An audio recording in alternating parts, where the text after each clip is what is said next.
오늘부터 민수기의 말씀을 함께 나누기를 원합니다. 민수기를 시작하면서 우리 첫 번째 말씀의 제목을 무슨 제목으로 할까 고민하던 중에 총명이가 그 인터넷으로 이제 도서관에서 책을 빌리는 게 있는데 뭐 공무원으로 살아남기, 뭐 정글에서 살아남기, 뭐 이 책을 계속 골라서 보더라고요.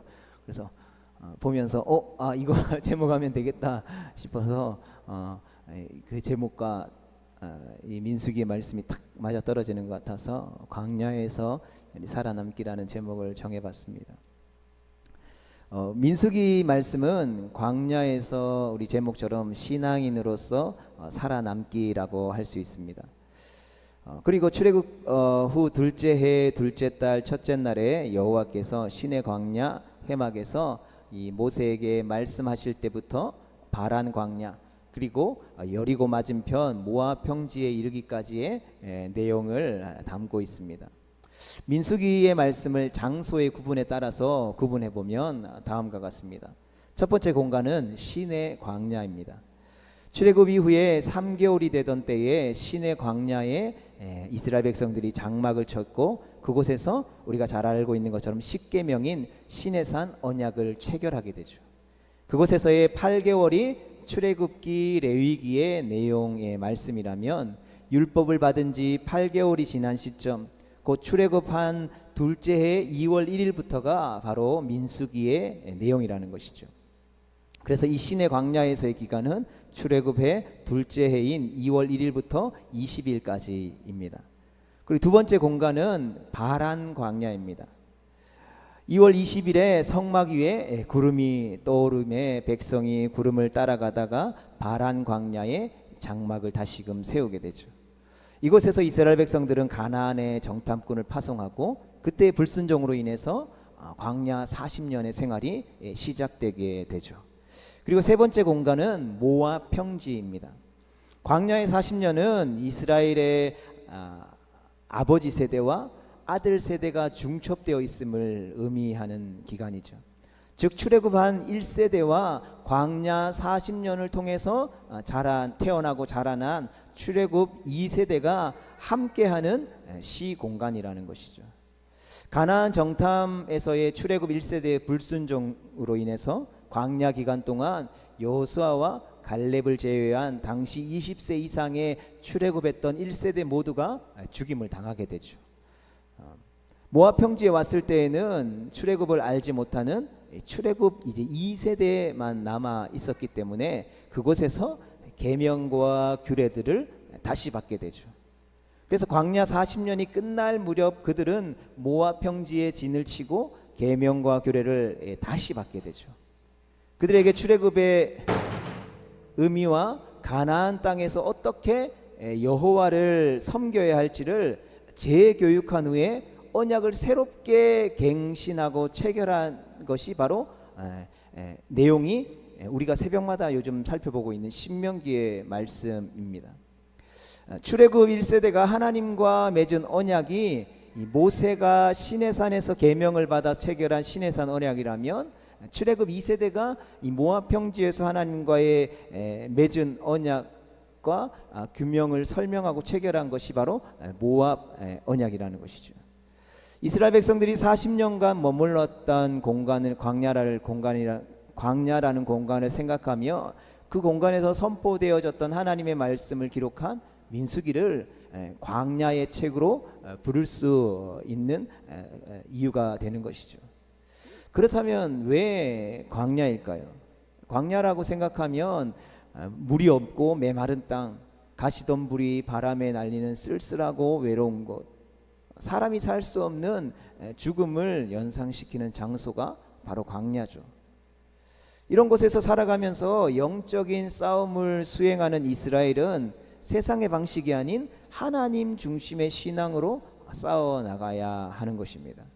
그래서 광야의 신앙의 핵심은 진중앙에 있는 회막 가운데 임재하신 하나님을 신뢰하면서 약속의 땅을 소망하며 나아가는 것이었다라는 것이죠. 그러나 우리가 잘 알고 있는 것처럼 그들은 실패하게 됩니다. 그러나 그와 반대로 공생애를 시작하기에 앞서서 예수님은 광야에서 시험을 받으셨지만 우리가 잘 알고 있는 대로 그 시험을 이기시고 하나님과 깊이 교통하심으로 말미암아 광야에서 살아가는 성도의 참된 모습의 본을 회복시켜 주셨다라는 것이죠. 그러하게 우리는 이 민수기의 말씀들을 우리가 앞으로 나누는 시간들을 통해서 광야 같은 삶에서 신앙으로 살아내는 법을 우리가 함께 배우고 또 예수 그리스도께서 보여주신 그 믿음의 본을 따르도록 힘쓸 수 있는 귀하고 복된 은혜의 시간들이 되어질 수 있기를 주님의 이름으로 축복합니다. 오늘 본문 내용을 좀 살펴보면 민수기의 첫 내용은 인구를 조사하라라는 명령입니다. 여호와께서 회막에서 모세에게 이스라엘 자손의 모든 회중 각 남자의 수를 그들의 종족과 조상과 가문에 따라 그 명수대로 계수하라고 말씀하시는데 이스라엘 중에 20세 이상으로 싸움에 나갈 만한 모든 자를 너와 아론은 그 진영별로 계수하라고 명령하시게 되죠. 여기에는 세 가지 원칙이 있습니다. 앞에서 살펴봤지만 다시 한 번 더 살펴보면 첫 번째로는 그 대상이 모든 회중 각 남자라는 것이죠. 그러니까 여자를 세우지 않은 이유는 차별한 이유가 아니라 계수의 목적이 전쟁에 나갈 만한 모든 자를 세는 것이기 때문에 다른 추측을 하는 것은 적절하지 못합니다. 두 번째로는 종족과 조상의 가문에 따라 세는 것이죠. 이스라엘 12지파의 구별대로 하는 것입니다. 그러니까 하나님께서 택하신 백성 전체를 상징한다라고 볼 수 있는 것이죠. 그리고 세 번째로는 20세 이상으로 싸움에 나갈 만한 모든 자를 세라고 명령하십니다. 그러니까 인구조사의 목적 자체가 전쟁을 위한 것이기 때문에 군대 조직을 세우려는 것과 같다라는 것이죠. 그렇다면 이스라엘에게 어떠한 싸움이 기다리고 있기에 주님은 이렇게 인구조사를 명령하셨을까요? 그것은 가나안 땅에 들어가 가나안 족속을 몰아내기 위한 전쟁이 이스라엘 백성들 가운데에 남아있다라는 것이죠. 가나안 족속은 영적으로 보면 죄악을 대표하는 족속이라고 할 수 있습니다. 여호와께서 아브라함을 통하여서 약속하신 땅을 줄 것이다라고 약속하시면서 아직 아모리 족속의 죄악이 가득 차지 않았다라고 창세기 15장 16절에 말씀하고 계시죠. 이것은 가나안 족속과 하나님이 택하신 아브라함을 통한 이스라엘 백성들의 싸움이 하나님께서 죄악을 심판하는 성격의 싸움을 의미하고 있음을 우리에게 보여주는 것이죠. 그러하게 죄악이 가득 찬 가나안 7족속을 심판하시고 죄가 가득 찬 족속들에게 대한 하나님의 심판을 수행하는 전쟁이 이스라엘 백성들 가운데에 기다리고 있다는 것이죠. 가나안 땅에 거룩한 하나님의 통치를 받는 나라, 의와 공평의 나라를 세우시려는 것이 바로 하나님의 뜻이었다라는 것이죠. 그에 따라서 이스라엘 백성들은 전쟁을 수행해야만 했기 때문에 어떤 전쟁에 적합한 조직을 구성할 필요가 있었다라는 것이죠. 그런데 가나안과의 전쟁에서 죄에 대한 하나님의 심판이라는 것을 우리가 앞에서 살펴봤는데, 그렇다면 이스라엘 자신들의 죄와는 무관한 싸움을 하게 되는 것일까요?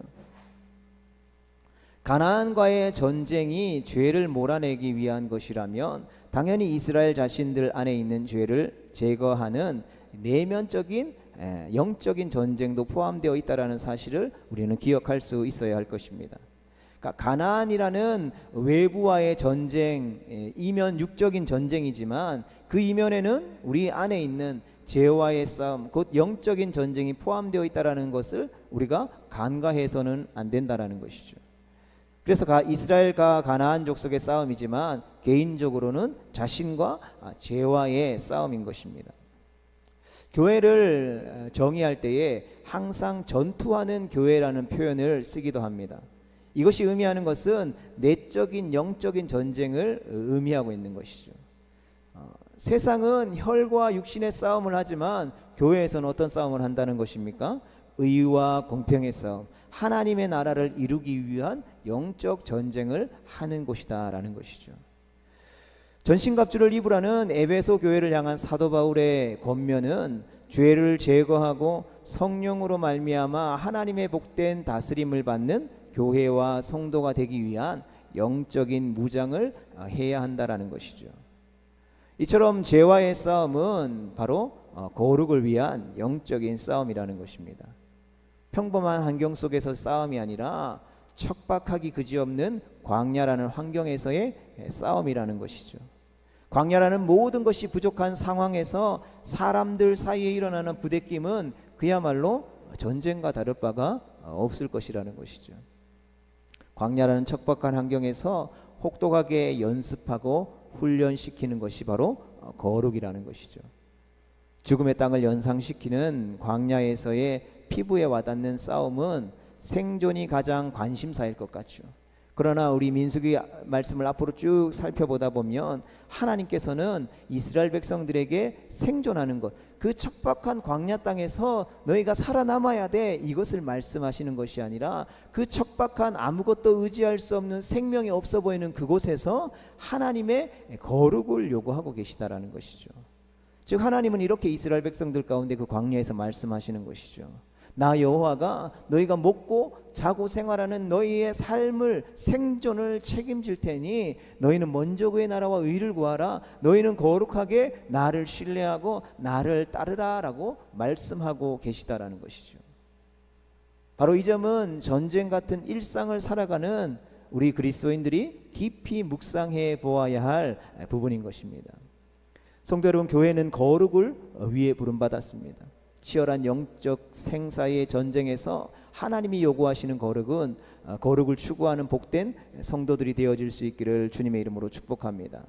앞에서 언급한 대로 이스라엘은 거룩한 영적인 전쟁을 수행하는 전투하는 교회라고 할 수 있습니다. 전투를 위해서 교회는 정비되어야 했고 그것을 위해 인구조사가 필요했다라는 것이죠.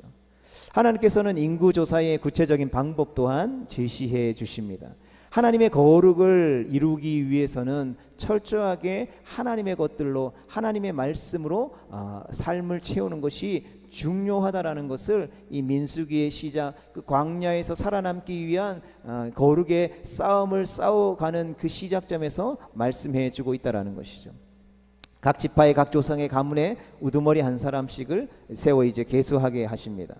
인구조사가 때로는 형식적으로 시행되거나 누군가가 빠지지 않도록 하시려는 것이죠.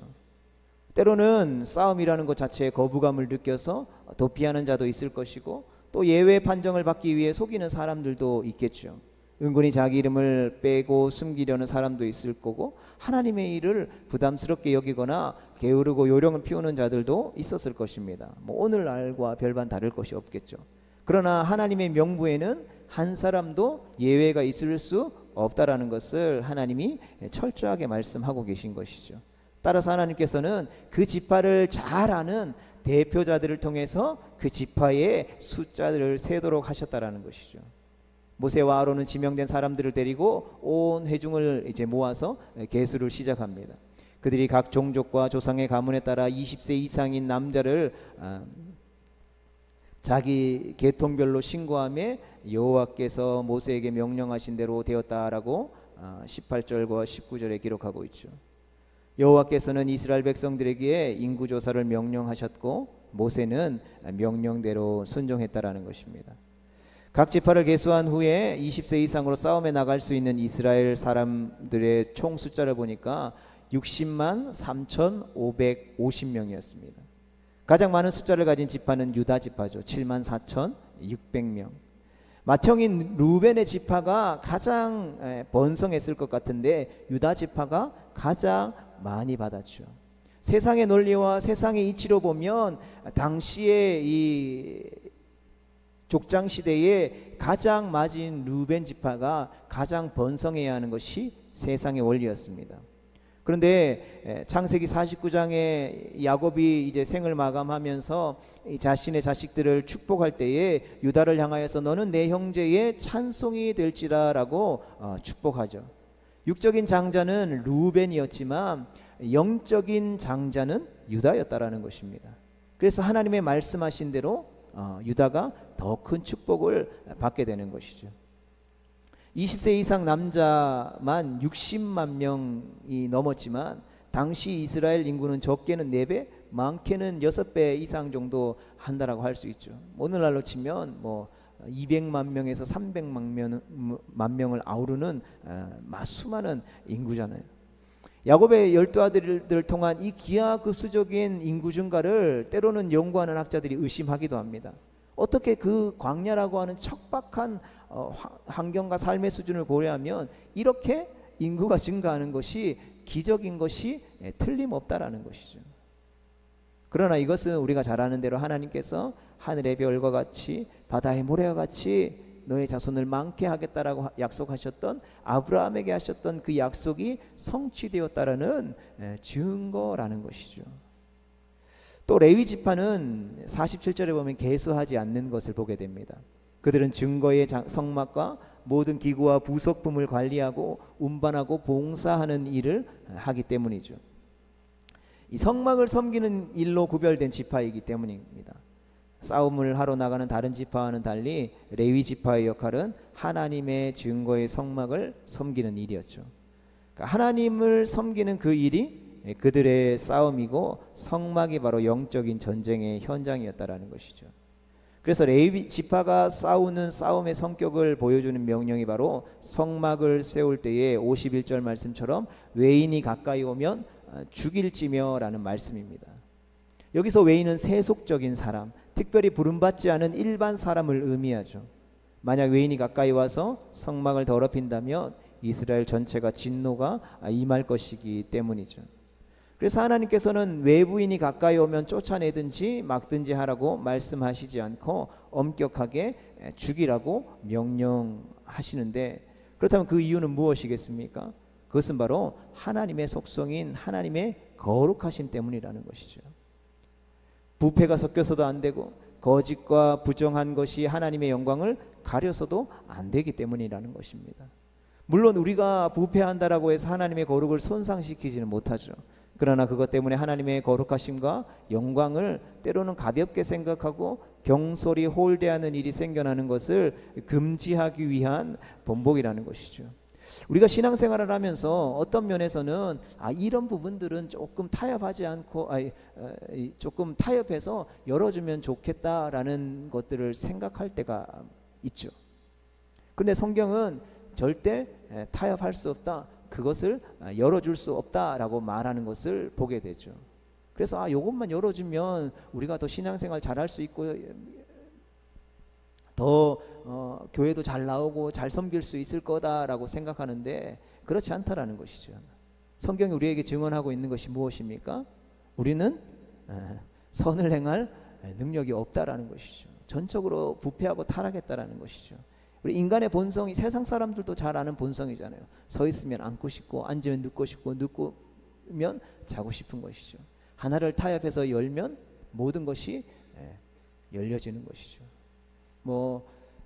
뉴스를 보신 분들은 아시는 분들도 있겠지만, 지금 교회와 세상과 또 이 건강한 가치관을 가지고 살아가는 사람들과 그렇지 못한 사람들의 싸움이 엄청나게 일어나고 있잖아요. 지금 이 젠더를 변화하지 않는 남자들이 여자 화장실에 들어가고 여탕에 들어가는데 그게 죄냐 안 죄냐, 허락해 줄 수 있냐 없냐, 이런 부분들이 어떤 청주 충청도 지역에서는 허락됐다, 통과됐다, 이것들을 해도 된다고 이 법을 다루는 사람들이 했다라는 말들이 있어서 교회들이 일어나서 이건 절대 있을 수 없다. 또 이 전통적인 이 가치를, 보수적인 가치를 지키는 사람들은 절대 이런 일들이 우리나라에서 일어날 수 없다라고 해서 각자가 할 수 있는 역할들을 해 나가잖아요. 그럼 단지 인권이라는 말로 그것들을 하나를 허용해주면 그때부터는 호미로 막을 것을 가래로 아무 것들을 동원하더라도 막지 못하는 일들이 일어나게 되는 거죠. 부단 우리 대한민국의 문제뿐만 아니라 외국에서 일어나는 그 일들이 일어나서 그 단계별로 일어나는 그 모든 것들이 다 악한 일들이라는 거죠. 하나님을 대적하여 일어나고 하나님의 창조 질서를 무너뜨리는 사탄의 일들이라는 것을 우리가 보게 되는 것이죠. 단지 우리가 그것을 외면하고 우리의 눈을 가리고 있을 뿐 전 세계적으로 그것들을 계속해서 통과시키기 위해서 일들이 일어나고 있다라는 것을 우리는 기억해야 한다라는 것입니다. 그래서 하나님께서는 당신을 가까이 섬기는 자들에게 더 거룩해야 한다라고 요구하시는 것이죠. 그래서 어쩌면 이 마지막 시대에는 뭐 힘 있고 능력 있고 뭐 말 잘하고 이런 사람이 아니라 하나님 앞에 누가 더 거룩하냐의 싸움이 아닐까 생각하는 것이죠. 능력 있고 힘 있고 뭐 잘난 사람들 얼마든지 있잖아요. 그런데 우리가 실망하고 낙심하는 이유가 무엇입니까? 그들의 삶 가운데에 하나님의 말씀대로 거룩한 하나님의 백성으로 살아가는 그 거룩함이 상실되어져 버린 것들을 보고 실망하는 시대가 온다라는 것이죠. 여러분, 우리가 거룩할 수 있기를 주님의 이름으로 축복합니다. 그래서 레위인은 증거의 장막에 대한 책임을 지킬지니라고 53절에 말씀하고 있죠. 책임을 진다라는 것은 증거의 장막에 대한 모든 요구를 지키라는 의미입니다. 관리하, 운반, 봉사, 외인 통제에 관한 모든 것을 제대로 수행함으로 그 책임을 다해야 한다라는 것이죠. 그래서 레위 지파는 가나안과의 전쟁을 위해 따로 계수하지 않았죠. 그렇다고 해서 그들에게 아무 싸움이 없는 것은 결코 아니죠. 그들은 외부로부터 이 거룩한 성막의 오염과 부패를 막기 위한 싸움을 해내야 하는 것입니다. 성막에 요구되는 책임은 오늘날 모든 성도들이 새겨들어야 할 말씀이죠. 직분자는 직분자로서, 성도는 성도로서의 영적인 의무가 있다라는 것입니다. 앞서서 언급한 것처럼 우리가 영적인 싸움이 거룩함을 위한 싸움이라는 것을 우리가 기억한다면, 광야에서의 하나님께서 요구하시는 싸움이 거룩을 위한 영적인 싸움이라는 것을 우리가 기억한다면, 각각 처한 환경이 다르고 은사가 다르더라도 자신이 서 있는 곳, 하나님이 부르신 그 자리에서 거룩을 위해 싸우는 책임을 다해야 한다는 것입니다. 레위인이 거룩의 책임을 소홀히 하면 하나님의 영광을 가리우게 되는 것이죠. 교회와 성도가 거룩하게 살지 못함으로 교회의 머리 대신 예수 그리스도와 하나님께 대한 영광이 가리워지게 되는 것입니다. 이것은 책임을 다하지 못한 결과이라는 것이죠. 하나님은 단 한 번도 너희가 많고 적냐, 힘이 있냐 없냐로 우리를 평가하거나 판단하지 않죠. 하나님은 계속해서 성경을 통해서 나는 외모로 사람을 취하지 않는다, 겉으로 보이는 것으로 평가하지 않는다, 너희 마음의 중심 그 거룩함으로 내가 너희를 평가한다라고 말씀하고 있는 것이죠. 아무리 작고 연약할지라도 우리가 하나님을 향한 거룩함을 유지하고 있다면 하나님은 그를 향해서 내 마음에 합한 자다, 너는 천하보다 귀한 나의 한 영혼이다 라고 말씀하시고, 너는 내게 구하라 내게 열방을 유업으로 주리라 말씀하시며 축복하시죠.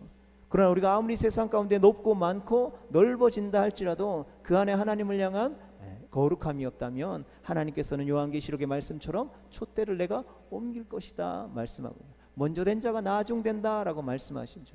나중에 가서 내가 너를 모른다 하면 너는 어떡할 거냐 라고 말씀하고 계시다라는 것이죠.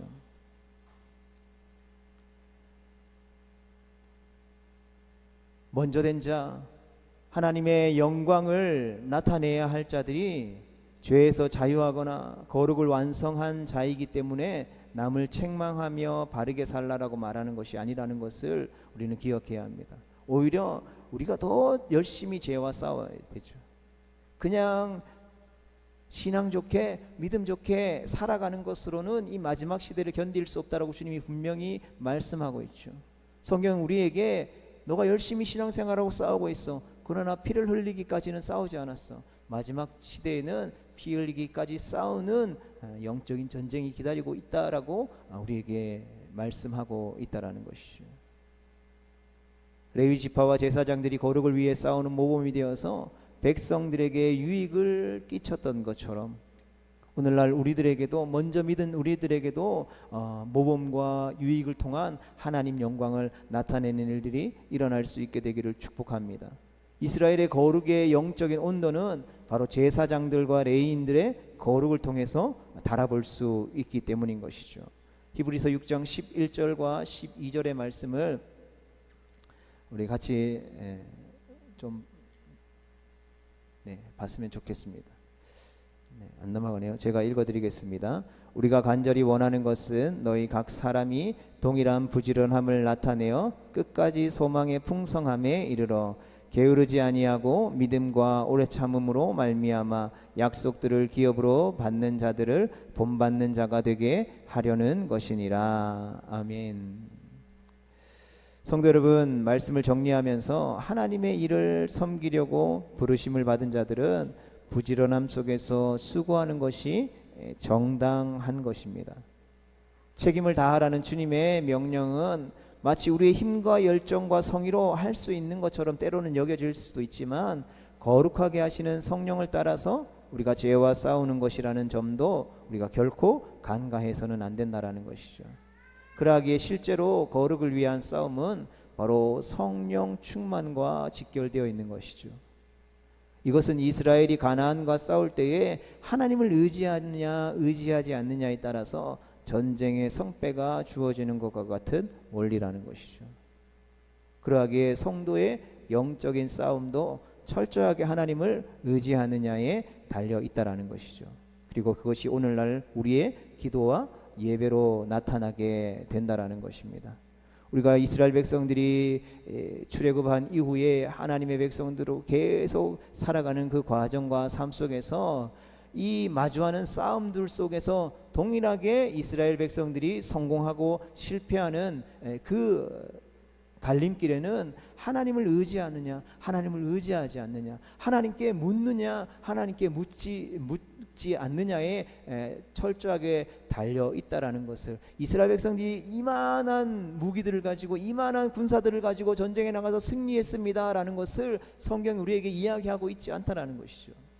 아무리 백전백승을 하던 다윗이 하나님 앞에 이 전쟁에 대해서 우리가 어떻게 행동할까요? 라고 하나님 앞에 묻지 않는 그 순간, 그는 아무리 세상의 눈으로 바라볼 때, 육신의 눈으로 바라볼 때에 강력한 힘을 가지고 있고 강력한 군대를 가지고 있고 수많은 경험치를 통해서 나약한 적들을 물리칠 수 있을 거라고 생각하지만, 그 전쟁에서 철저하게 패배하게 되는 것을 우리는 보게 되는 것이죠. 그리고 그 말씀을 통해서 오늘날 동일하게 하나님의 백성으로 부름받은 우리가 이 광야에서 살아남기 위해서 우리가 무엇을 의지하고 무엇을 바라보고 무엇을 붙잡아야 하는지에 대해서 우리에게 분명하게 말씀해 주고 계시다라는 것입니다. 성도 여러분, 우리는 앞으로 이 민수기의 말씀을 함께 이 주일 저녁에 나누면서 이스라엘이 죄와의 싸움을 어떻게 해나갔는지, 때로는 성공하면 어떻게 성공했는지, 또 실패했다면 어떻게 실패했는지, 또 그렇고 왜 그렇게 될 수밖에 없었는지를 우리 함께 살펴볼 것입니다. 광야에서 살아남기 위한 영적 싸움을 우리가 함께 이 주일 저녁 시간에 깊이 나누고, 또 때로는 우리에게 묵상의 시간들을 통해서 우리를 부르시고 우리에게 허락하신 삶이라는 광야에서 살아남아 주님이 예비하신 우리를 이끌어 가실 그 약속의 땅에 들어가는 우리 모두가 되어질 수 있기를 주님의 이름으로 축복합니다.